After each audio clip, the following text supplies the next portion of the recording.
झाला आणि संपलेलं पण आहे. विनाकारण काही लोक त्याला जातीवादाचं स्वरूप देण्याचा प्रयत्न करीत आहेत, तर त्याला जातीवादाचं स्वरूप ठेवणे ही आमची सगळ्यांची इच्छा आहे.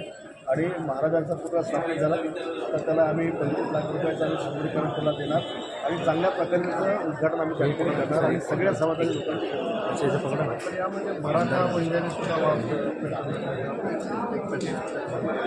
मराठा वंजारी समाजाचा वाद काही लोकांनी केला, पण अशा प्रकारचे वाद हे हिताचे नसतात, समाज हिताचे नसतात.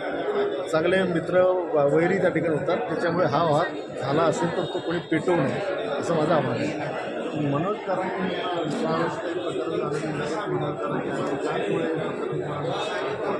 असं काही नाही आहे. मी पण मनोज जरा गेला तेव्हा मी पण तिथे होतो, माझंही त्या ठिकाणी भाषण झालं आणि माझ्या भाषणातही तोच उल्लेख होता की याला जातीरंग देता कामा नये. कारण जो प्रवृत्तीने हा विषय केला, बाईचे कपडे फाडणे, शिवरायांसमोर तिची अब्रूचं लक्तर तोडणं, हे त्या एका काय तो सरपंच आणि त्याच्या काही लोकांनी केलं.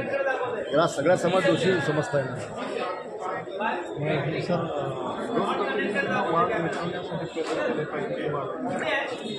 लोकप्रतिनिधींनी सगळ्यांना सामंजस्यानं वागण्याची भूमिका घेतली पाहिजे, वाद मिटवले पाहिजे. कारण हे वाद पिढ्यानपिढ्या चालतात आणि याचे परिणाम खूप वाईट भोगावे लागतात.